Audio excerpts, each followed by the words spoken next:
Let's be honest, when you're building teams, leading through change, or navigating workplace drama, the one thing you really want at the end of the day is actually a good night's sleep. And that's where Cozy Earth comes in. Cozy Earth makes the softest, most breathable bedding I have ever experienced. Seriously, it's like sleeping in a five-star hotel every night. Their sheets, made from premium bamboo viscose, are temperature regulating and moisture wicking, which means no more waking up sweaty, tangled, or tossing and turning. And I run warm, so I can tell you that I do not run warm in these sheets. Thank goodness, because that to me is like the mark of a good sheet set. You really just have cool, cozy comfort year round. And if you don't take my word for it, by the way, take my mom's. We just bought her the bamboo pajama set for Mother's Day, and she said that they're the best pajamas she owns. I also own the pajama set, but like I said, if you don't take my word for it, take my mom's. And as someone personally who's always on the go, I really love that Cozy Earth is sustainable, durable, and machine washable. The quality is truly unmatched. So go ahead, upgrade your summer. Visit cozyearth.com and use code HUMANHR for 40% off the best-selling sheets, loungewear, and more. Trust me, you'll feel the difference on night one. Sleep cooler, lounge lighter, stay cozy. Welcome to the Bringing the Human Back to Human Resources podcast. I'm Traci Chernoff, and I've spent my entire professional career in HR. Each week, we'll explore the delicate balance between people and business with the aim to reconnect the two and create meaningful outcomes. Listen in as I share my own experiences, challenge the status quo, and chat with guests from various industries about our mission to bring the human back to human resources. Hi, everyone. Welcome back to the Bringing the Human Back to Human Resources podcast. Thank you so much for being here for another week. Don't forget to rate, review, and subscribe wherever you're catching this episode. And by the way, this week is allowing us to talk about a very similar conversation that we've had more recently around AI and recruiting and all of that. And it's really a very important topic to jump into, which is why we're going to continue to look at how AI impacts recruiting and where the human touch is so important within the recruiting space and the process. So in order to talk about that, I've brought on another esteemed guest, Jen Hahn, who is the founder and CEO of J Recruiting Services, a boutique recruiting firm that partners with leading retail brands across the U.S. to deliver top-tier talent. Jen is also the host of a brand new podcast, Candid with Candidates, which is now available on all podcast streaming platforms, so catch it.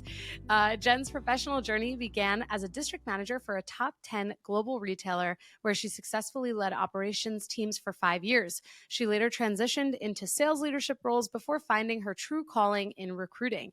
And it didn't take long for Jen to realize she had discovered her zone of genius. In 2017, Jen founded J Recruiting Services to serve the industry she knows and loves, retail. A self-proclaimed retail nerd, which I totally subscribe to as well, she created the firm to deliver tailored recruiting solutions that align with her clients' unique needs. So today, as CEO, Jen leads her team in placing top talent in roles across store operations, warehouse leadership, and executive positions for major retail brands across the nation. Her team's mission is clear: deliver exceptional results that encourage both clients and candidates to expect more from external recruiters. Jen's commitment to empowering others and connecting great people to great opportunities is at the heart of everything she does. Jen, welcome to the podcast.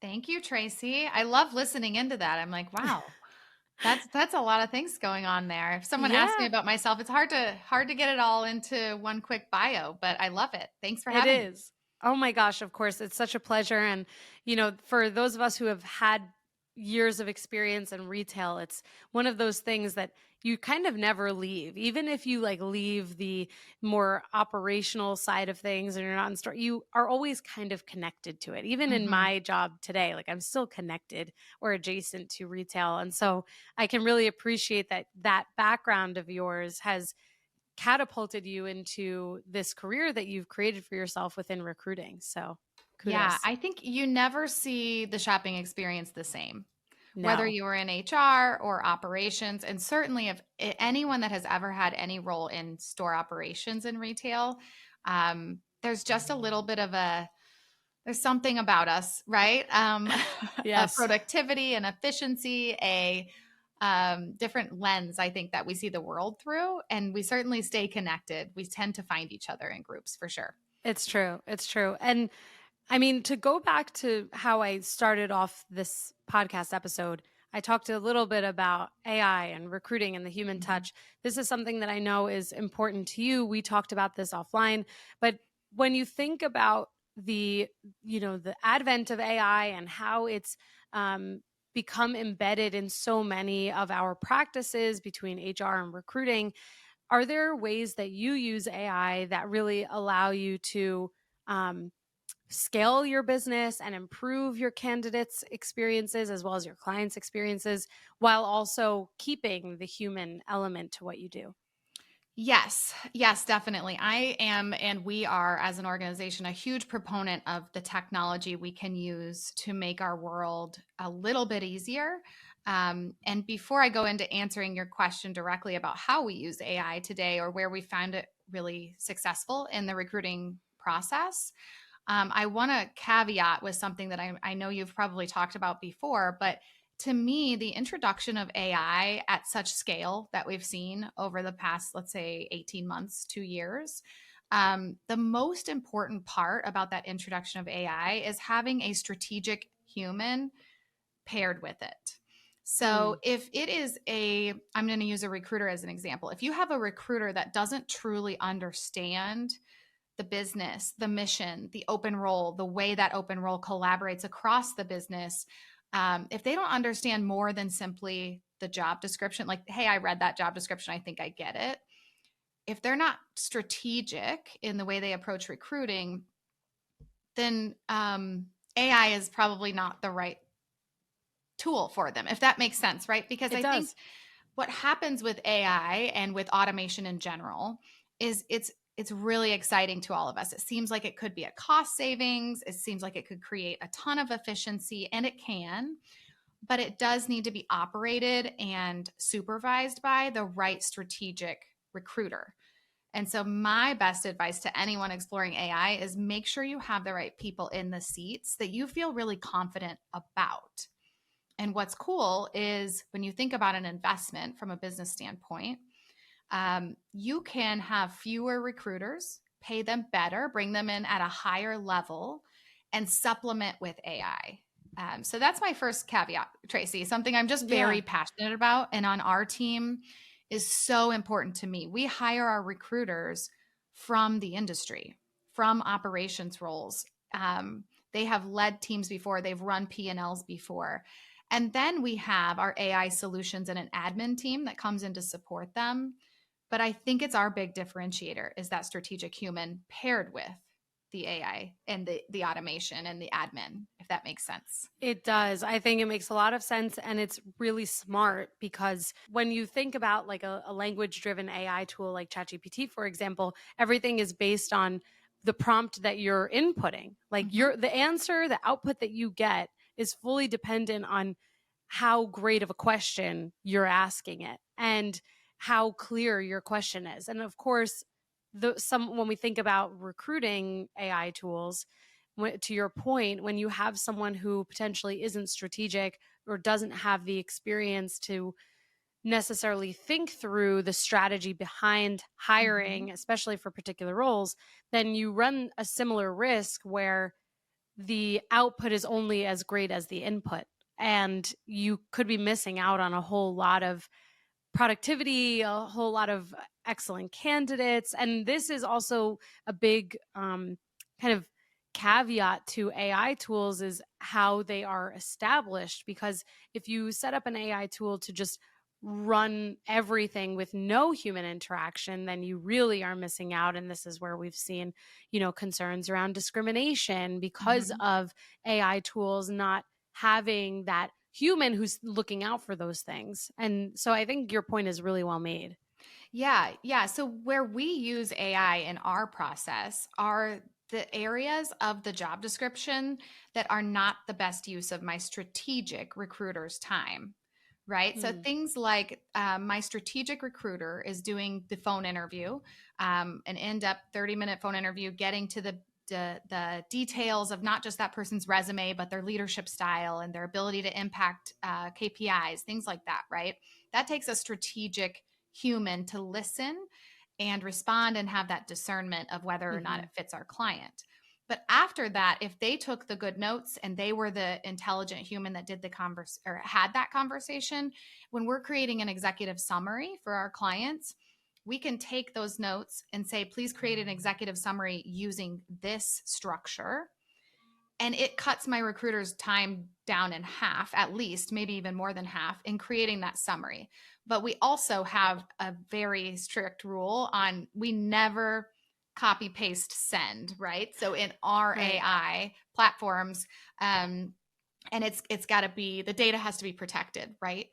So in that Mhm. platform we might say, hey, here's my notes, can you create an executive summary? But then we are always going back through and saying like, nope, that isn't true. Like, just because you read my note that way doesn't mean this candidate actually said that. So Right. there's like a second set of eyes. But before, just like any human, right? You've got a busy day, you've got back-to-back interviews. Jumping in and doing those executive summaries could have been a pretty daunting task. And having AI in place to help us get them moving, and then just having our recruiters edit from there, that is really helpful, um, in quicker results for our clients. We don't have to wait until tomorrow morning when we have a break in our schedule to get that executive summary done. We can kind of automate and move forward quicker there.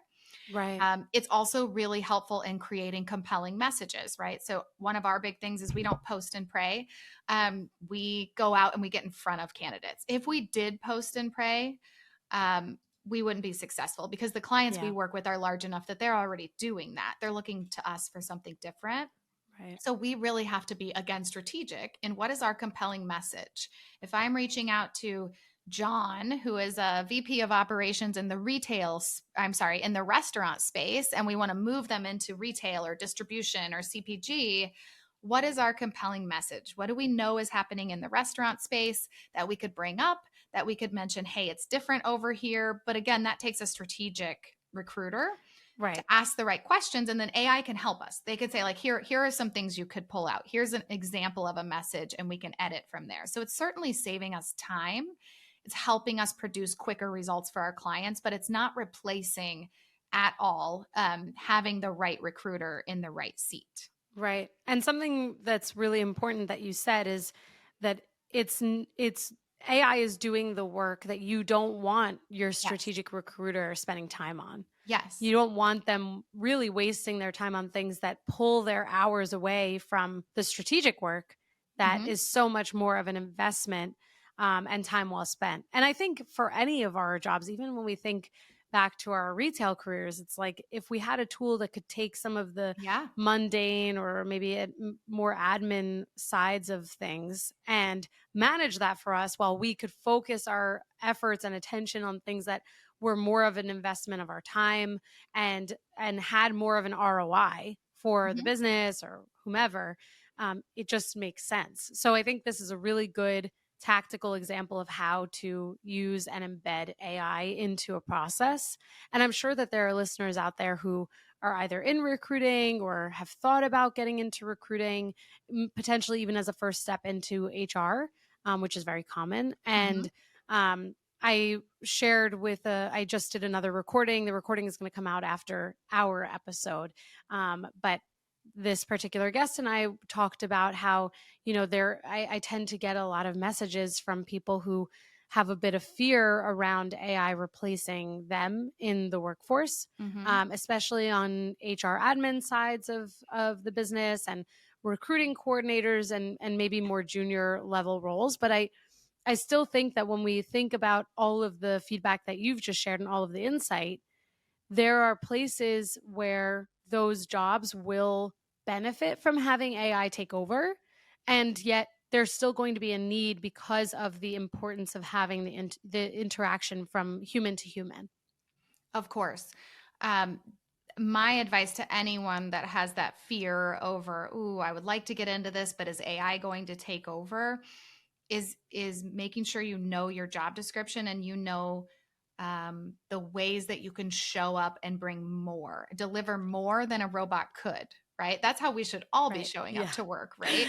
Right. So anyone that is already approaching it with a strategic lens, or if you haven't been, but you're like, wow, I should start thinking deeper. We call it ownership, right? Do you have ownership over your work? If you have ownership over your work, you're thinking much deeper than AI can. Yeah. The other thing I would really suggest is dive into it. especially if you're younger in your career. Dive in, become the expert on AI tools and how we can utilize them to be more productive, because that's going to put you in a position of power in your career and a position of strength and growing and saying, hey, here's where I think AI could really help us. Here's how long term it could benefit the business, the candidate, and the team. Because if you're taking away those mundane tasks, it does help with the culture and the retention, right? Yeah. No recruiter that I've ever met really loves those little mundane tasks. And No. like you said, we all have them, but how are we all owning our roles in a way that we're looking at that regularly? Like, where could I spend my time better focused on moving the needle for this organization? And where could I delegate? But this delegation thing now is not just for leaders, it's for anyone. Mhm. Executors also can be delegating, because we're delegating to systems and to AI tools, right? Mhm. Rather than, Mhm. so I think there's no leader I've ever met that would sit down in a performance review and not be impressed if someone came to the table with, hey, here's what I'm doing today, here's what I see we could add tool wise, and here's how it would increase my efficiency, right? They'd be like, you're promoted. Right. They're like, Thank "Tell me you. more about that." Right, Yes, exactly. yeah, yes. Finally, I don't have to talk about this with someone. They're just telling me. Yeah, it's true. And actually, it's kind of inspired me to think of almost like a flipped perspective on this too, that Hmm. maybe people can use as they advocate for themselves in recruiting roles, which is that we know, first of all, I help people with their resumes and LinkedIn. This is like part of my business. And I'm asked often, well, could I just use ChatGPT for my resume? Could I just use AI to Hmm. create this? And at the same, on the same token, we see people who are, there are advertisements for this who are, and like TikToks and Reels, where people are using AI during interviews in an Hmm. effort to ace their interviews.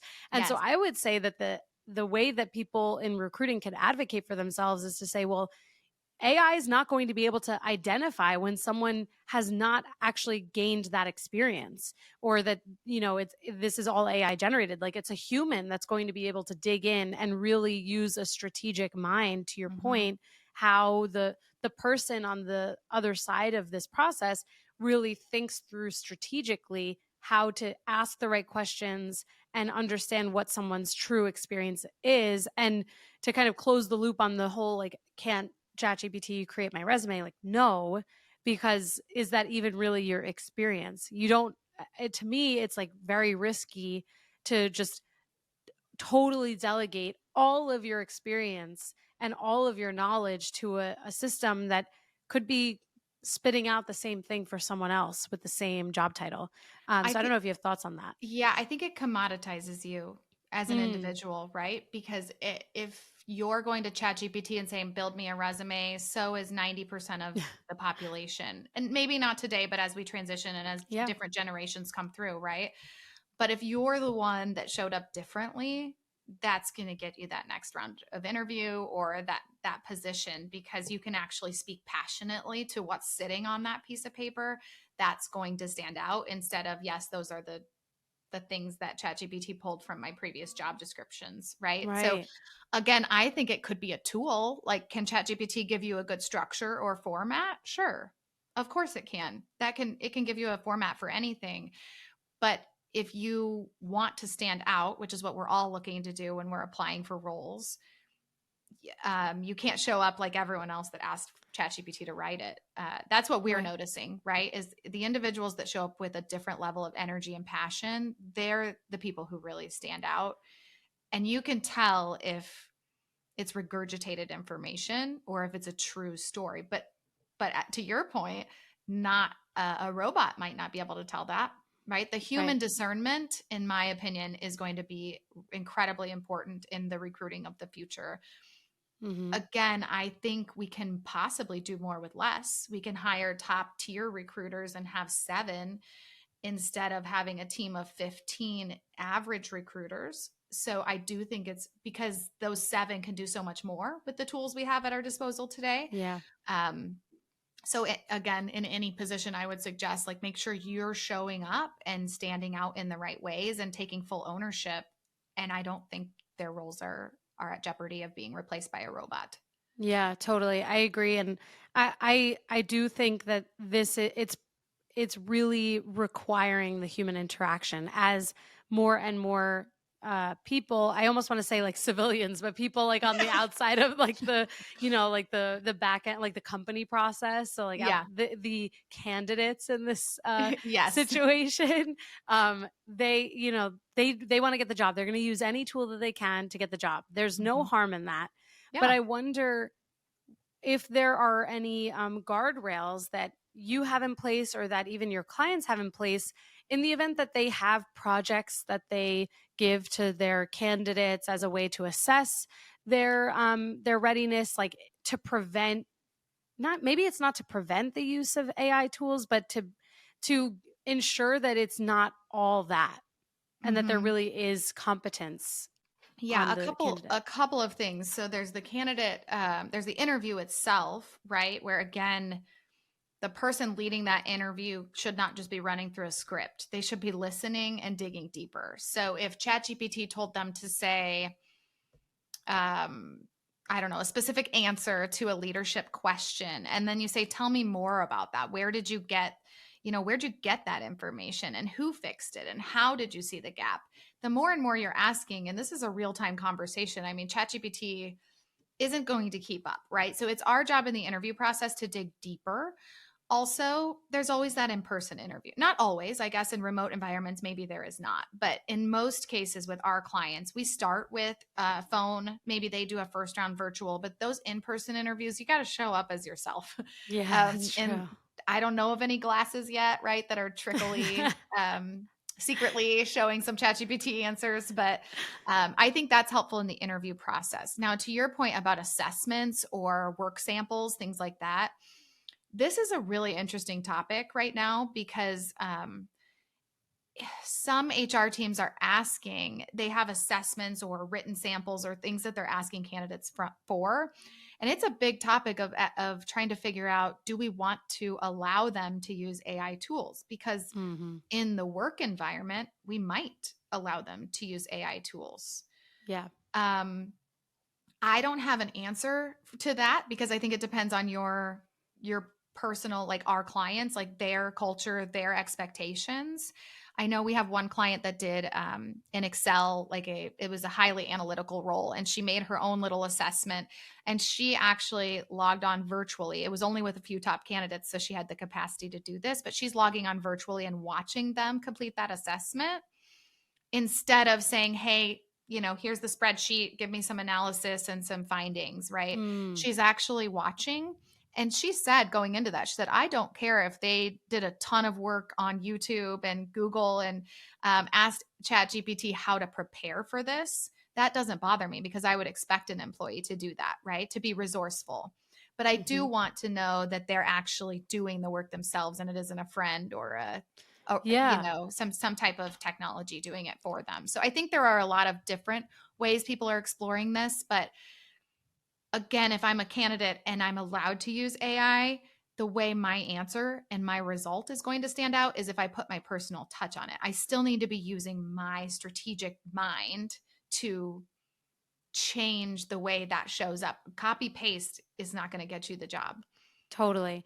I'm glad that you kind of brought it full circle to the standing out piece, because I think Mhm. that is definitely still something that we can dig into, because to your point, with all of what you just shared, to kind of close the loop on that, it makes sense to spend time observing when someone is completing an assessment versus this, just handing it off. If there's like a concern from the employer around how AI tools are used, I Mhm. suppose. But it is an interesting question. Like, if, it's something that we expect employees to use, then where is the line for candidates? However, that said, I think, again, in coming back to this standing out, when we Mhm. think about even just the listeners who may or may not be in recruiting, may or may not be like in their HR careers, like fully established, they are also candidates sometimes. And so they, I know that the market is quite tough for our Mhm. industries. And they are probably also thinking of ways that they can stand out as recruiters, as HR leaders, and how they kind of propel their careers forward. So one of the things that you said was allowing them their personal touch to kind of come through. What Mhm. does that look like when you look at a resume and maybe you're looking at two and one stands out versus the other? Are there certain things that you generally see as being unique? Yeah, I'll speak to resumes and then I'll speak to conversations as well. Yeah. I think they both work together pretty nicely. But when it comes to a resume and making it your own, I mean, I know some people love a photo on a resume, some people hate a photo on a resume. There's all of this, it's all subjective in that Mhm. way. Mhm. Personally, and at J Recruiting, what we're looking for is someone that's clear about what they want next. So a clear objective, I don't know if that's like gone to the wayside or if that's cool to say anymore because I feel like it's always been a thing. But at the top of that resume, having a clear objective and making sure it sounds like you. So I do see a lot of those objectives that either a robot wrote it or they've had the same one for 20 years or they just asked like what's a good objective on a resume and they put that down, right? That objective should be very clear. I'm looking for my next opportunity in marketing. I thrive in an environment where I can lead a team that needs to be held accountable, creating systems for efficiency, whatever that might be. Maybe you want to be in a certain industry, like making that objective really clear because it's the first thing on the resume. It's something we pay attention to. And I think it can be personality. The rest of your resume, there might not be a ton of personality, but that objective, there can. And then the other thing that again, this might be old news, but that I think so many people are missing on their resumes are any type of KPIs, measurable data, Yeah. impact on the business. So in your example, you were talking about people from HR. Sometimes HR, I wouldn't say sometimes, I would say traditionally, HR was not all about metrics. Mhm. They didn't measure as much as we do today inside of Mhm. HR. Even in recruiting, when we talk to potential clients, talking about metrics is something new, right? What's the response rate? How long are they sitting and sent a client? How did you improve that? Maybe there was a cost savings because you implemented a new technology. Numbers and specifics are so important on a resume because if it's just a recap of what your job was, that doesn't matter as much as how you showed up in that job, which I think is really where the metrics and the specifics come into play. And I would Yeah. say the same for conversations. Energy is huge. You would not believe, Tracy, or maybe you would, the amount of really, really talented people, talented in their resume, exactly what the client is looking for, that gets turned down because the client says, perfect experience, had good examples, didn't feel any energy, and I'm not sure if they're interested. Interested. Yeah. Yeah, it's It's like, come so on, we're on unfortunate. interview 3. Show Yeah. up with your energy. And I don't know if it's nerves or if it's just we're turning into robots, but Oh you god, I will hope not. stand out Yeah. by having that energy and that passion. And then again, have it on your resume, but be able to speak to specifics. The amount of leaders that can't speak to specifics about the last time they had to coach an employee or develop an employee. And they're just like, well, I'm a servant leader, so I talk to them in their one on one. Well, that's not It's an like answer. I'm yeah. looking for what was the gap? How did you find the gap? How did you work with that individual to get them over that hump? Like those specifics are so necessary because we need to be able to visualize them in this new role. And we can't if they say the same thing everyone else is saying and there's nothing below surface level. Yeah, absolutely. I think you've provided really helpful advice. When it comes to this ability to share what impact you've had in your careers, like Mhm. even without energy, well, obviously we know that you need that. Yeah. But if someone isn't able to articulate what they've actually had an impact on, you're not going to believe that they've done No. those things effectively anyway, because Mm-mm. how can you not?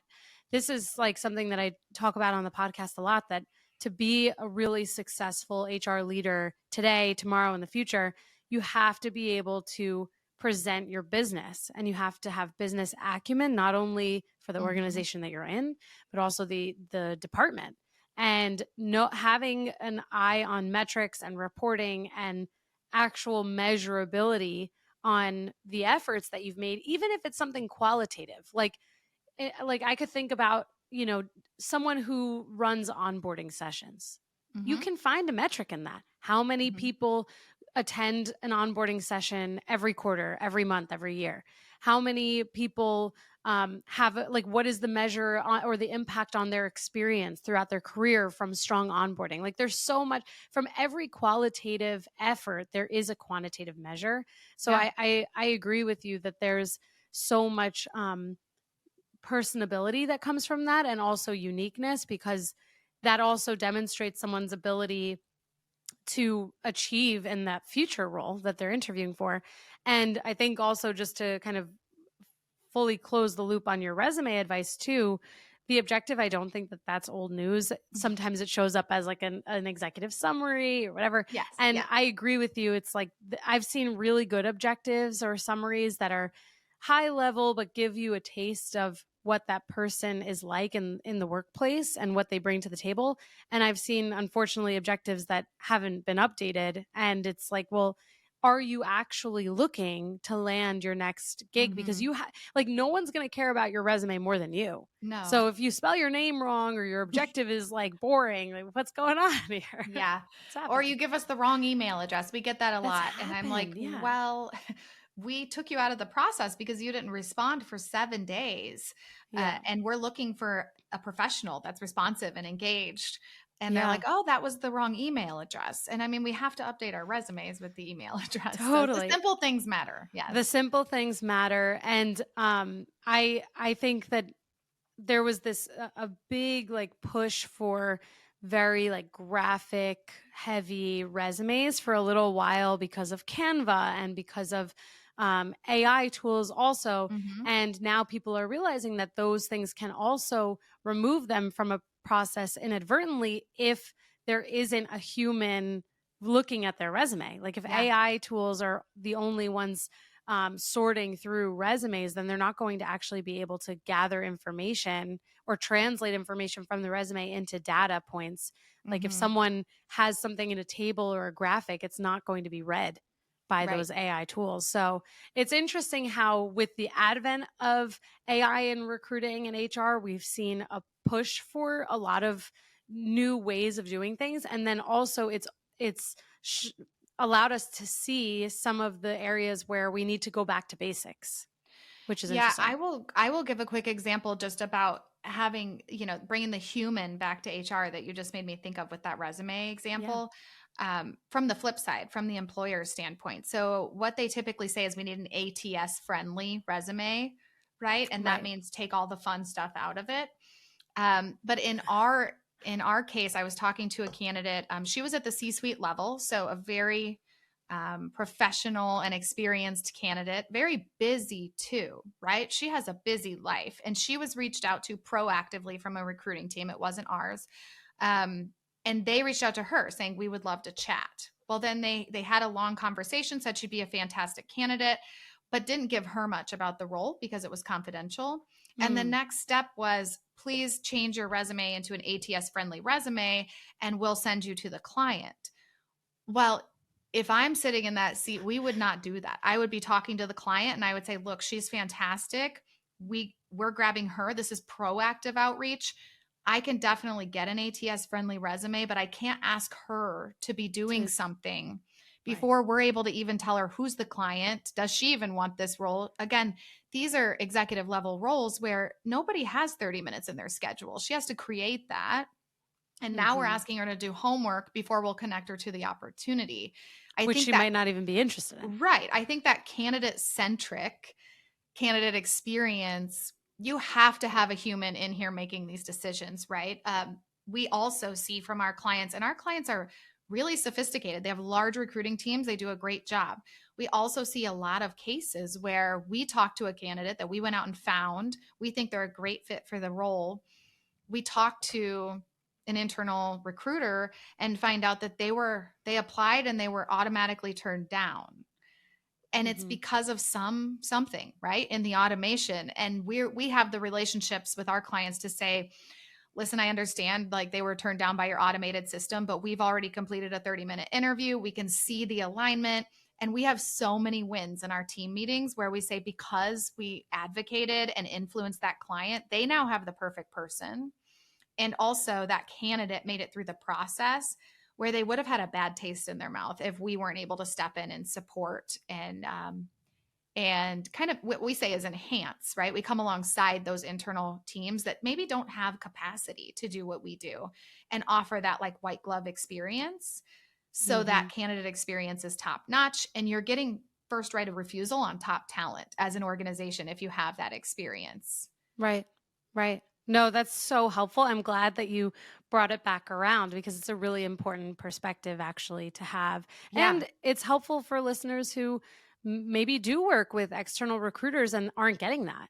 Hmm. It's something for them to think about that, they can get that in a recruiting firm or an agency that will help place top candidates. I mean, I've certainly worked with external recruiters like globally outside of North Hmm. America where they were just feeding us candidates and it's like, well, we could Yeah. we could do that. That's not what we're looking for. And then you Yes. eventually find, the right firm that really meets your needs in those areas. So I think that's a really important perspective to keep in mind.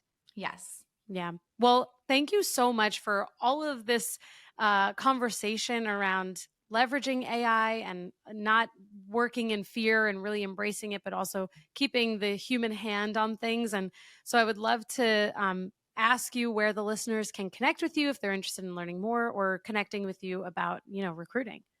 Yeah, absolutely. So you can find us primarily on LinkedIn because we are a B2B recruiting firm. So we don't do a whole lot in the cool channels like Instagram, TikTok. So you can find me, just my name, Jen Hahn. The company page, that's where most of our social and announcements and job opportunities come from. That's J Recruiting Services.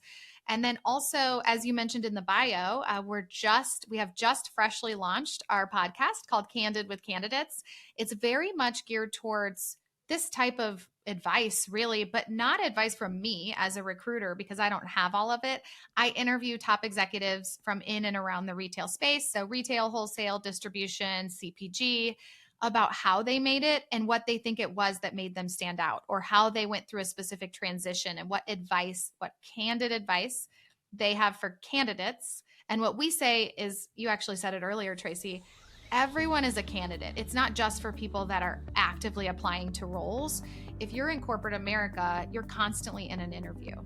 Every Mhm. meeting you go to, every presentation you go to, that's your opportunity to show the world what you bring to the table. And that's an interview. So Mhm. we're really excited about those conversations. And they can definitely find us on any streaming platforms, Candid with Candidates. Amazing. We'll have everything linked too in the show notes so everyone can very easily just click around and get connected and listen to your podcast. So, congratulations, by the way, on Thank the you. launch of your podcast. Very Thank you. exciting. It's been very fun. Yes, it's always a blast. Lots of work, but always a blast, and always rewarding too for those who listen. So, kudos to you, and thank you again for joining my podcast. I appreciate it. Thank you. It was an honor.